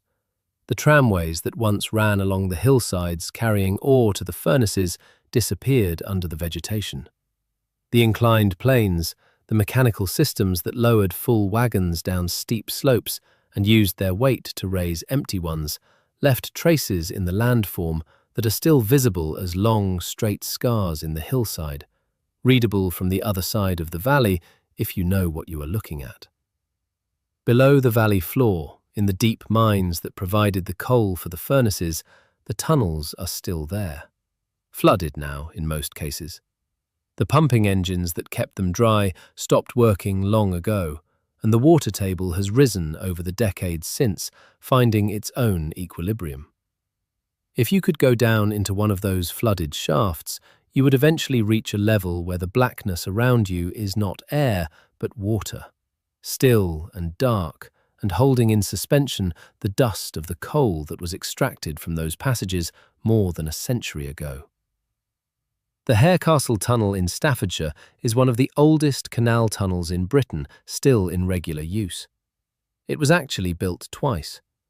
The first Harecastle Tunnel, designed by James Brindley and completed in 1777, was one of the most significant engineering works of the early canal era, running for just under 3,000 yards through the hill at Harecastle, carrying the Trent and Mersey Canal through the ridge that would otherwise have blocked the canal's route northward. When Brindley began it, it was the longest canal tunnel in Britain, and its completion was celebrated as a remarkable achievement. It took 11 years to build. The work involved sinking shafts down from the surface above, each shaft allowing a working face to advance in both directions, so that the tunnel was simultaneously being driven from many points along its length. The shafts were also used to ventilate the workings and to remove the excavated material. When the tunnel was finally holed through, when the faces advancing from opposite ends met in the middle of the hill, it was seen as definitive proof that the surveying methods and construction techniques of the canal engineers were reliable enough to be trusted on projects of any scale. The first Harecastle Tunnel ran for decades, carrying the narrowboats of the potteries trade through the hill, legged through by the boatmen in the darkness, the horses led over the top and waiting at the other end. But by the early 19th century, the growth of traffic on the Trent and Mersey Canal was beginning to overwhelm its capacity. A single-bore tunnel through which boats could only travel in one direction was creating bottlenecks that slowed the whole canal system. The solution was a second tunnel, parallel to the first, designed by Thomas Telford and completed in 1827. The new tunnel allowed boats to travel in both directions simultaneously, one tunnel for northbound traffic and one for southbound. The 2 tunnels ran side by side through the hill, separated by only a few feet of rock between them, their parallel bores cutting through the same geological formations that Brindley had encountered half a century earlier. Brindley's original tunnel was eventually closed in 1918, when subsidence from the coal mining that had been taking place beneath and around the hill for decades had distorted the bore enough to make navigation dangerous. But Telford's 1827 tunnel is still there, still carrying boats, still dark and dripping and remarkable. Narrowboat enthusiasts who travel through it today are moving through a structure that was built 2 centuries ago, still performing exactly the function it was built to perform, in exactly the same darkness. The hill above Harecastle has been mined extensively, and the landscape of the area shows it. There are subsidence hollows, places where the ground has settled as old workings below have gradually compressed or collapsed. There are the disturbed grounds of old coal tips, now greened over. There are the outlines of old industrial buildings, their foundations still in the earth, even though the structures above them are gone. And through the hill, in the dark, the canal tunnel runs. The Standedge Tunnel in the Pennines is the longest, highest, and deepest canal tunnel in Britain, and one of the most remarkable underground structures of the industrial age in any country. It carries the Huddersfield Narrow Canal through the central Pennine Ridge, beneath the moorland plateau above Marsden and Diggle, at a height of just over 600 feet above sea level. The tunnel itself is just over 3 miles long, running at varying depths below the surface as the canal passes through and under the high moor. Building it took 16 years, from 1795 to 1811, during which time the summit section of the canal was navigable at both ends, but the tunnel itself remained incomplete, an embarrassing and expensive reminder of the difficulty of the project. The engineers who designed it, and there were several over the course of its long construction, underestimated the difficulty of the geology they would encounter. The Pennine Millstone grit that forms the backbone of the hills is hard and fractured, with fissures that allow water to flow through it in unpredictable ways, and the deep workings regularly encountered unexpected springs and wet zones that slowed progress enormously. When it was finally completed, the Standedge Tunnel was an object of wonder.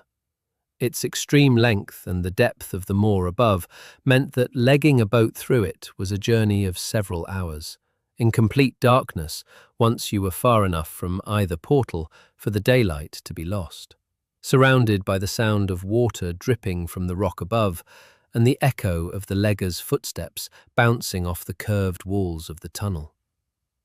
The tunnel has been closed to navigation for long periods of its history, as traffic patterns changed and maintenance costs mounted.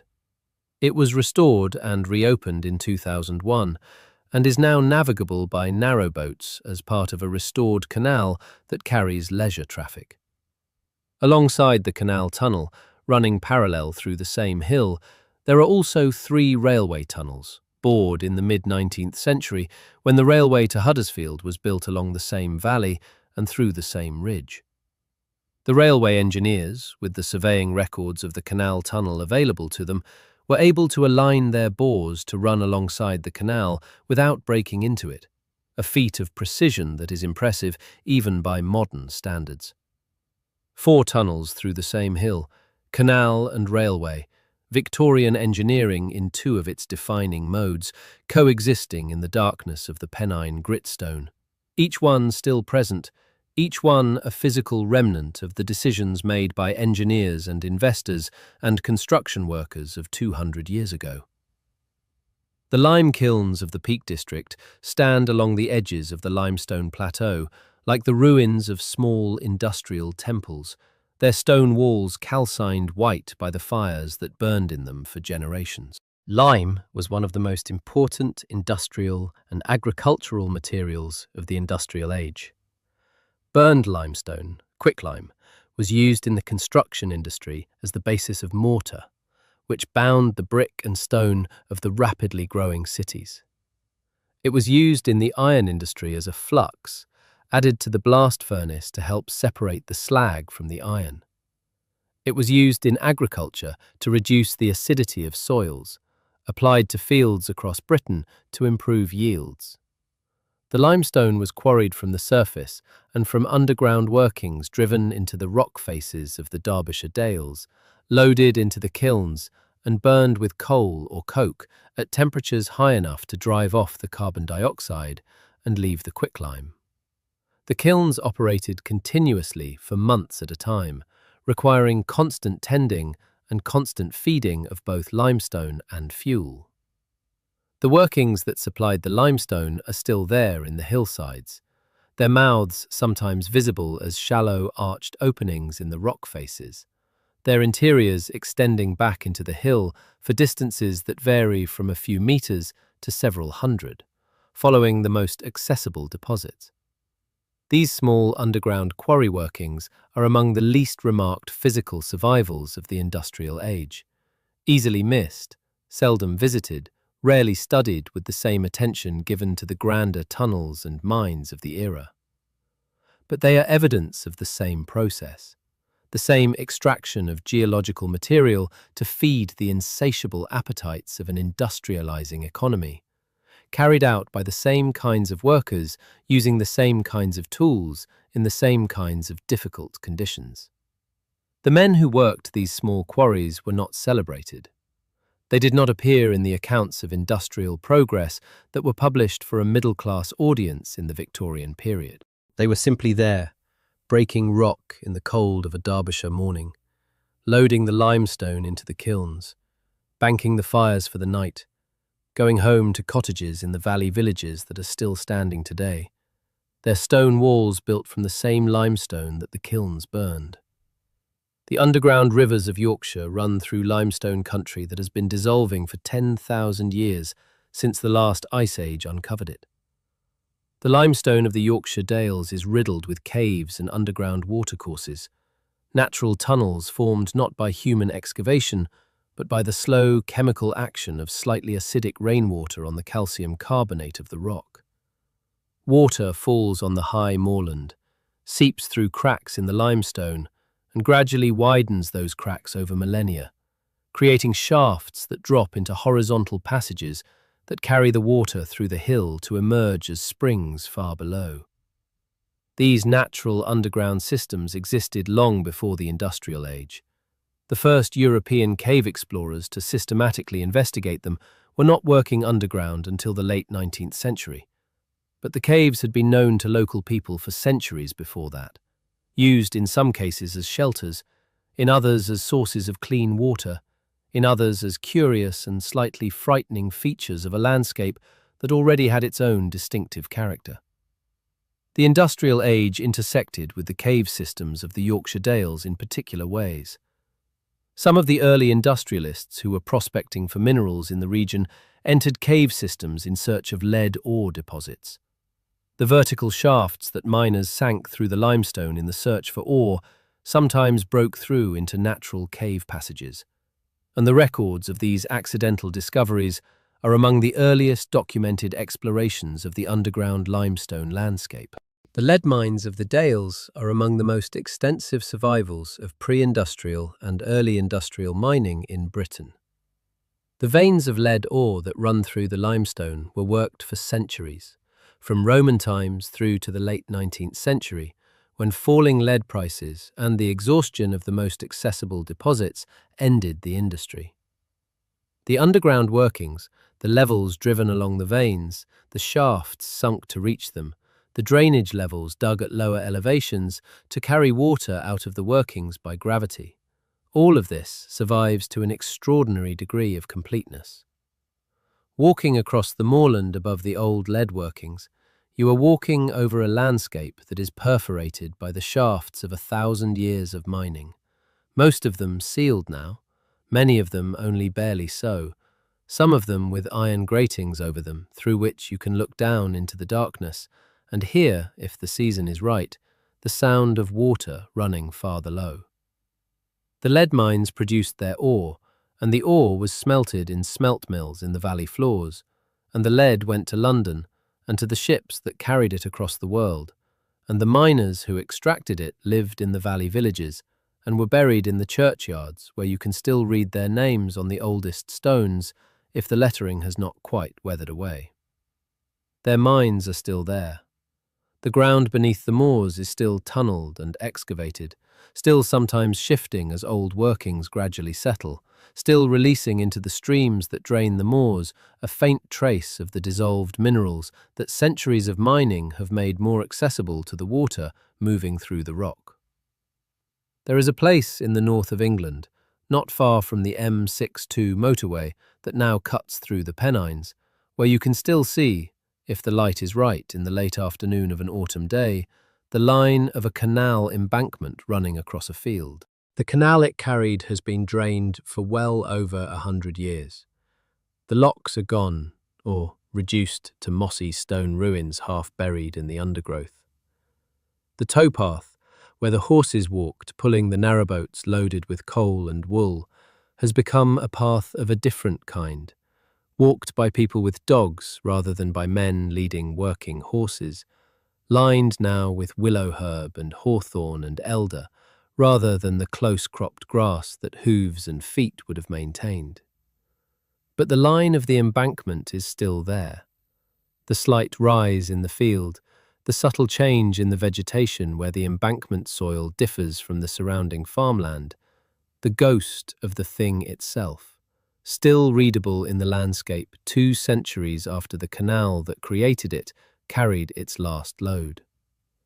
This is what historians and archaeologists call a landscape feature, an imprint in the physical geography of a place that outlasts the activity that produced it.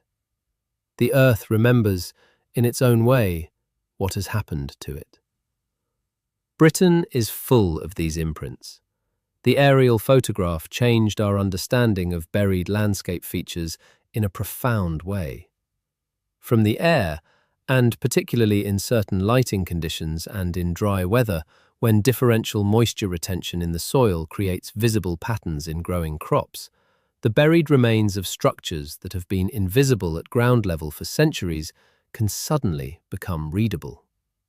Crop marks, the patterns made in growing grain by the different water-holding properties of disturbed versus undisturbed soil, reveal the buried outlines of everything from prehistoric settlements to Roman roads to medieval field systems to the earthworks of the industrial age. The buried infrastructure of the Industrial Revolution shows up in these photographs and surveys in ways that are sometimes surprising. Old mine shafts, filled or capped but still detectable by the slight disturbance they create in the soil above them, appear as circular marks in agricultural fields.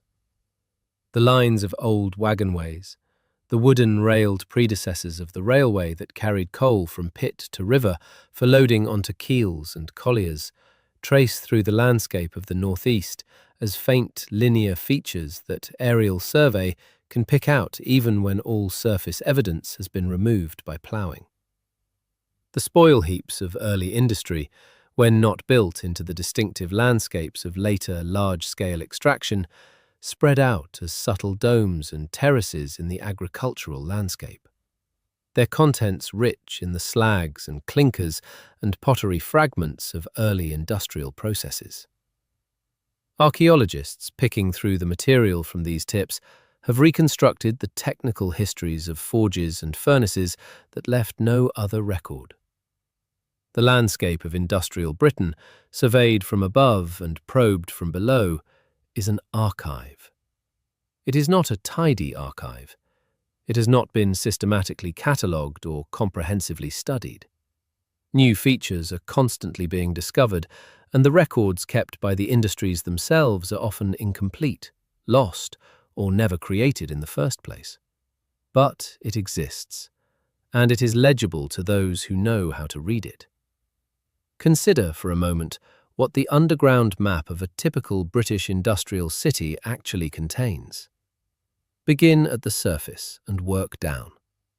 Just below the surface, within a few feet, you encounter the most recent layer of infrastructure. The plastic water supply pipes and the polyethylene gas mains and the fibre optic cables and the modern electricity conduits that represent the utility provision of the late 20th and early 21st centuries. These are laid in carefully recorded positions and shown on the maps that utility engineers consult before any digging takes place. Deeper, you encounter the cast iron water mains of the Victorian and Edwardian periods, many of them still in service, their 19th century manufacture visible in the casting seams and the flanges and the slightly irregular bores of pipes made in an era before modern manufacturing tolerances. Some of these mains date from the 1850s and 1860s, from the first generation of municipal water supply. Alongside them, the brick-lined sewer runs of the Victorian main drainage era, sometimes large enough to walk upright in, sometimes low and narrow, always slightly damp, their brick surfaces darkened by a century and a half of use, their mortar still holding the arch that carries the loads above. The remnants of old gas mains, some of them decommissioned when natural gas from the North Sea replaced manufactured town gas in the 1970s, their cast iron pipes still in the ground because the cost of removing them exceeded any practical benefit. The wrapped and armoured cables of the early electricity network, laid in the 1880s and 1890s, some still live, some long since dead but left in place. In certain parts of older cities, below all of this, the foundations of earlier buildings, the cellar walls of Victorian and Georgian and sometimes older structures that were demolished and built over, their lower courses remaining in the ground because the demolition only went down so far, and the new foundation was laid on what was left of the old.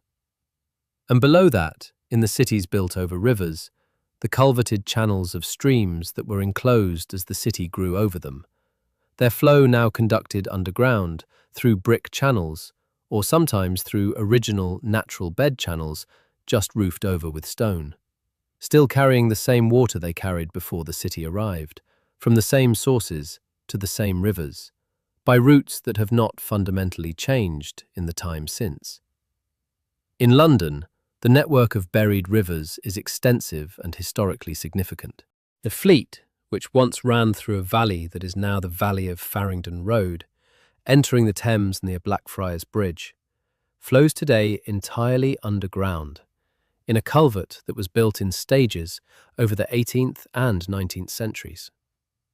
The Walbrook, the river that gave the Romans one of their key reasons for siting a settlement where London now stands, flows underground through the heart of the City of London, occasionally detected by archaeologists digging through the accumulated deposits of 20 centuries of urban occupation.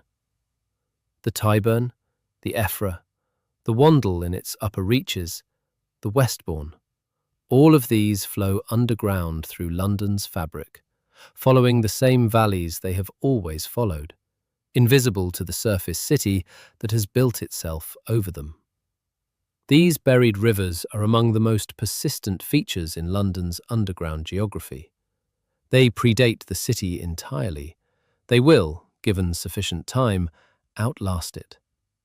The water that flows through them is the same water flowing through the same ground that was there before the first Roman set foot on the north bank of the Thames, doing what water has always done, finding the lowest path available to it and following it to the sea. The Industrial Revolution is sometimes described as if it were an event that happened once, decisively, and then was complete. This is not quite right. It was a process that unfolded over roughly a century, from the middle of the 18th century to the middle of the 19th, and its effects continued to develop and deepen for another century beyond that. It was not uniform across the country. It happened at different speeds and in different ways in different places. Some areas were transformed within a generation, others changed more slowly, and some rural areas remained relatively unaffected by the most intense phases of industrialization, even while the cities nearby were being utterly remade. And it was not experienced by those living through it as a single coherent process with an identifiable beginning and end. It was experienced as a series of specific changes, some of them welcome and some of them devastating, some of them gradual and some of them sudden, some of them affecting everyone and some of them affecting only particular communities or particular trades. A handloom weaver in the West Riding of Yorkshire in 1820 was experiencing something very different from what a coal miner in County Durham was experiencing at the same time. And both of their experiences were very different from what a factory hand in the new cotton mills of Manchester was experiencing. And all of these were different from what a servant in a middle-class household in Birmingham or a dock labourer in Liverpool was experiencing.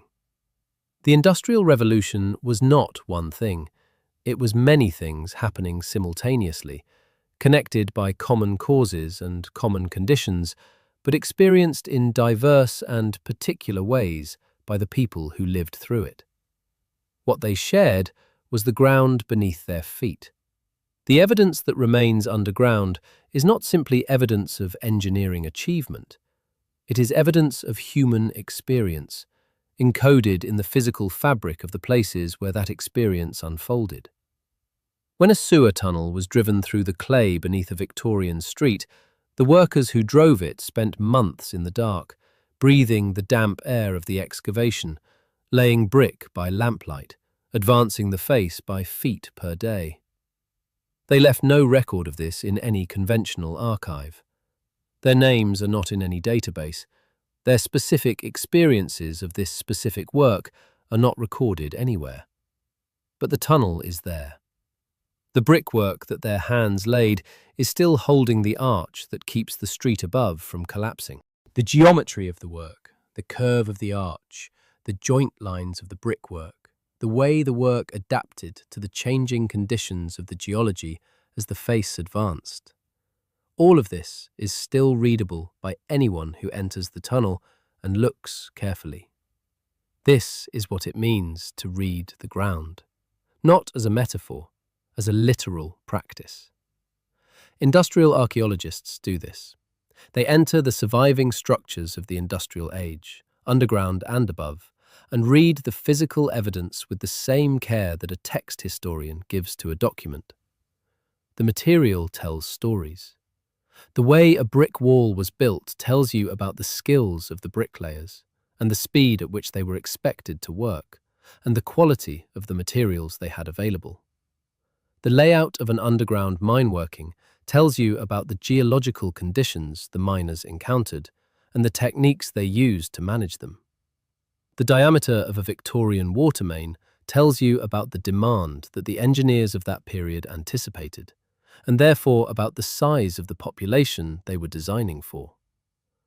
This is a kind of history that is not written in words. It is written in things. And it is, in many cases, the only history that survives of the people who created it. Let us come back to the surface now, back to the England of today with its motorways and its supermarkets and its green fields and its coastal towns. Back to the ordinary surfaces that contain, beneath them, this extraordinary accumulation of the past. The next time you travel on a British train and pass through a tunnel, you might allow yourself a moment to think about what you are moving through. The brickwork curving above you was laid by men born 200 years ago.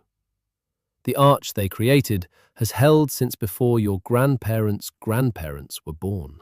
The darkness around you is the same darkness that surrounded the men who built the tunnel. Working by lamplight, the rock and clay and limestone close around them. The surface of the world far above. The next time you turn on a tap and water comes out, you might allow yourself a moment to think about the journey that water has taken, through pipes that may themselves be 150 years old, through mains laid by Victorian engineers who were solving the same basic problem with the best technology available to their generation. The next time you walk through the streets of an old British city and feel the slight irregularity of the pavement under your feet, the places where the ground has settled slightly, where the camber of the street has shifted almost imperceptibly over time, you might allow yourself to think about what is below. All the layers of infrastructure and foundation and buried river and mine, working and culvert that the street surface covers. All the centuries of human effort to make this place habitable and functional and connected to everywhere else. Britain was reset 200 years ago. The world that existed before the reset, the quiet, slow, agricultural country of muddy lanes and market towns and seasonal rhythms, did not entirely disappear. You can still find its traces, in the village churches with their Norman doorways, in the field patterns that preserve the strips of medieval open-field farming, in the names of places that describe a landscape that has changed beyond recognition.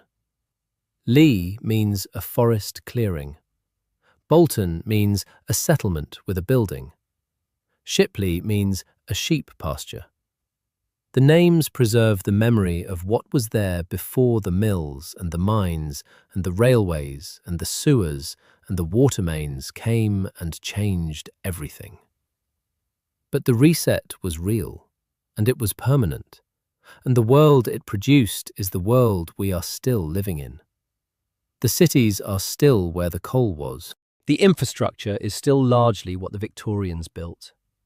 The social patterns, the concentration of population in urban areas, the organisation of work in large enterprises, the dependence on complex supply chains and utility networks for the basic necessities of daily life, all of these were products of the industrial transformation, and they persist. And underneath all of it, the evidence is still there. In the dark, in the deep places, in the tunnels and shafts and culverts and buried foundations and sealed mine workings that constitute the underground archaeology of the industrial age. Patient, permanent, and telling its story in the only language available to it, the language of things, the language of brick and iron and stone and clay and water finding its own way downhill through the ancient rock. The light has changed while we have been here. It is later now and quieter, and the world outside is doing what it always does when the day is done. Settling, growing still. Britain is out there in the darkness, with its 10,000 miles of Victorian sewers still carrying their loads, its canal tunnels still holding the hills above them, its mine shafts sealed under fields where no one who walks there now knows what lies below. The Industrial Revolution that remade this country was one of the most significant events in human history. Not only because of what it produced, though what it produced was extraordinary, but because of what it cost. The human lives spent underground in darkness and danger, the communities disrupted and displaced, the landscapes transformed beyond recognition in a generation, the children who worked in the dark before they were old enough to understand why. All of that is part of the story. All of it is encoded in the physical record that survives, and all of it deserves to be remembered, even imperfectly, even at this distance, even now in the quiet of the late evening, with the day drawing in and the sounds of the waking world growing softer. The ground remembers. And if we are willing to listen, we can hear it. Sleep well. The past is not gone. It is here, beneath us, patient and permanent, holding the weight of everything that came after it. The tunnels are dark, and the water runs quietly through the ancient pipes, and the coal seams, long since emptied, lie silent in the rock below the hills of Durham and Wales and Yorkshire. All of it is there. All of it, in its own way, still.